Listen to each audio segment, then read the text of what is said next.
Insurance in India, as is most commonly known, is regulated by two acts, which are Insurance Act 1938 and the IRD Act 1999. The Indian insurance industry is growing at a very rapid rate. This is a true fact today.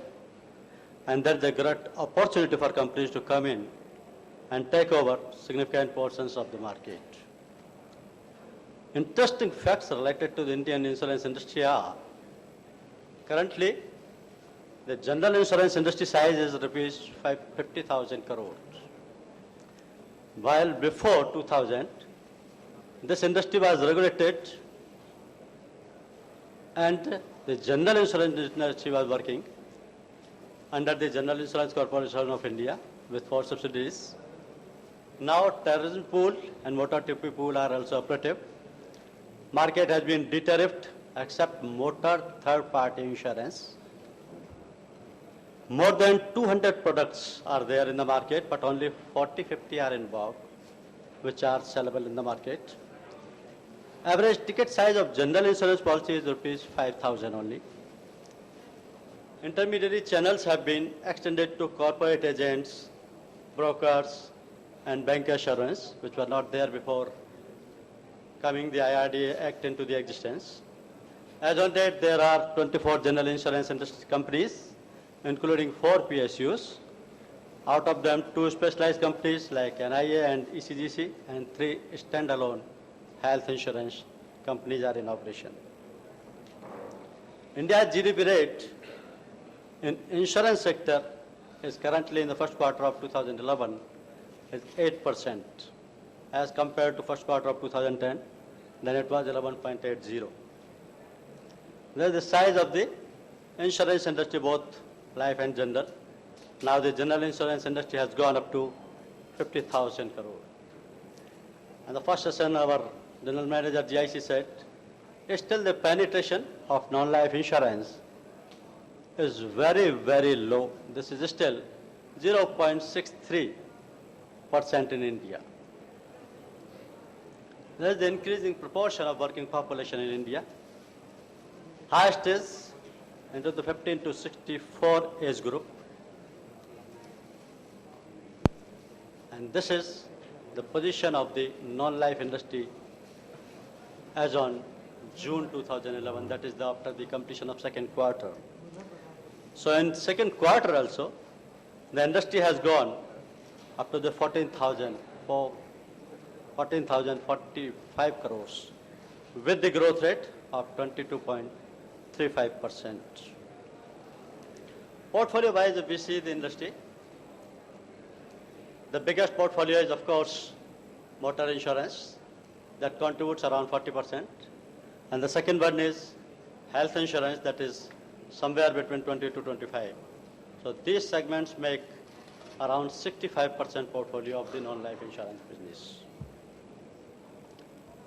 There's the interesting part of the insurance industry.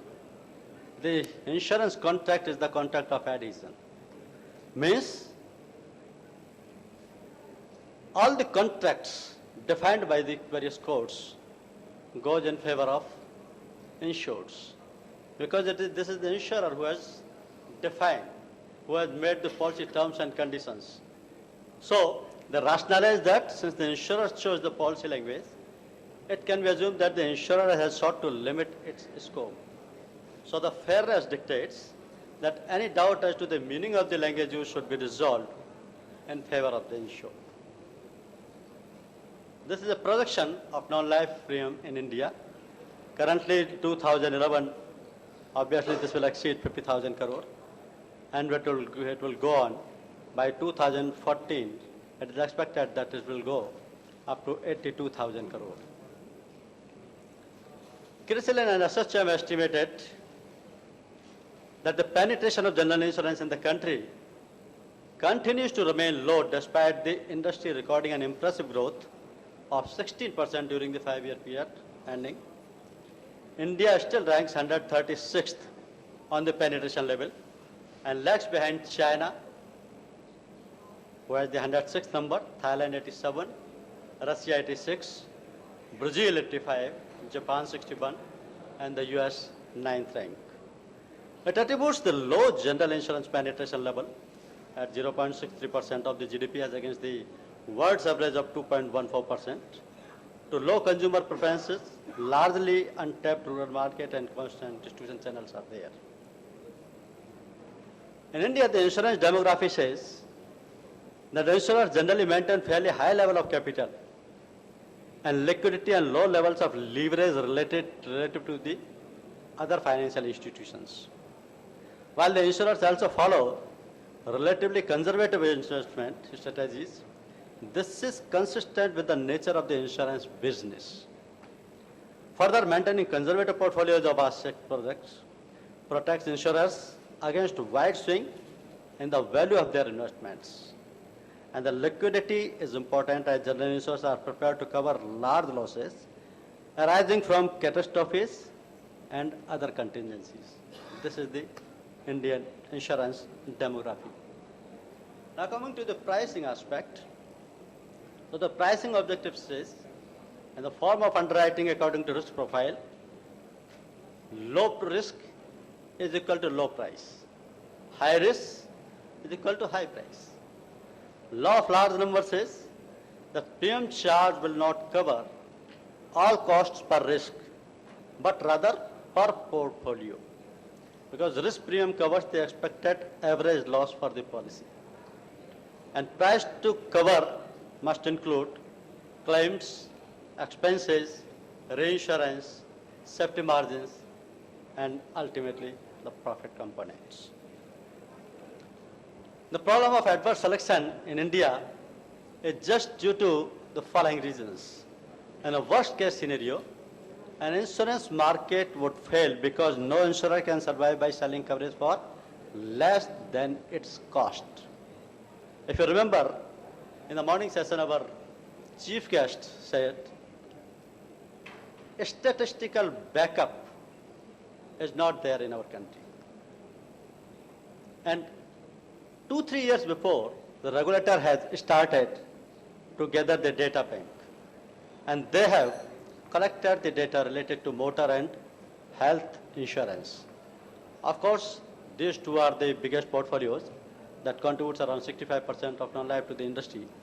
And data relating to the motor insurance as well as health insurance is available on the site. But for the remaining 35% products, the pricing range is so high, it can be 3 times, 4 times, 5 times even. The products like burglary, which are since beginning, the rate ranges between 2 rupees to 8 rupees. So this is, of course, there has to be a level playing field, and the pricing competition has to be there because the market is price free. But the range is very high. So what is the criteria of suitability of price or adequacy of price? Further, by paying a premium related to the risk of loss, insurers have an incentive to lower their risk to the extent that it is cost effective for them to do so. Ultimately, all pricing exercise need to be judged on the regulatory criteria applicable to pricing. At best, insurers can base their prices on reasonable estimates of their future cost, but their actual cost may differ substantially from their estimates simply due to the random nature of perils they cover. This is the position of underwriting losses. The industry, non-life industry of India, registered 53 billion underwriting losses in 2008 and 9. In 9-10, it further goes up. It gone up to 59 billion. And in 10-11, this is 100 plus billion. Due to weak underwriting and increase in reserving requirements. So the underwriting losses are mounting on year basis. Risk of incorrect pricing is there. Incorrect premium charged on account of insufficient premiums to meet claims, underwriting losses, operating losses. Incorrect rating structure shows the increased risk of anti-selection, underwriting loss, and operating losses. And the loss of profits, market share, failure to meet business objectives, reputation, etc. These are the reasons of risk of incorrect pricing in India. This is something showing risk plus pricing adequacy is equal to profitability. That situation has to be there. Now, dent on the balance sheet. Every general insurer is showing underwriting losses.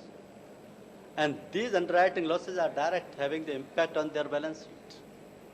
Public sector general insurance companies have witnessed dent on their balance sheet in the last fiscal years, since many years. Though they have showed the growth of 21% in GWP income due to their underwriting practices and huge discounts. So the competition is forcing them to focus on growing their top line instead of bottom lines. Declining profits of PSUs. United India's net profit of rupees 130 crore against rupees 707 crore last year. Similarly, national insurance, the profit of rupees 75 crore as against rupees 225 crores. Oriental insurance again, profit of rupees 54 crore as against the loss of rupees 44 crore last year. And New India, the leader of the non-life insurance industry, has yet to announce the result, but the losses are likely to 300 crores. Competition is fierce.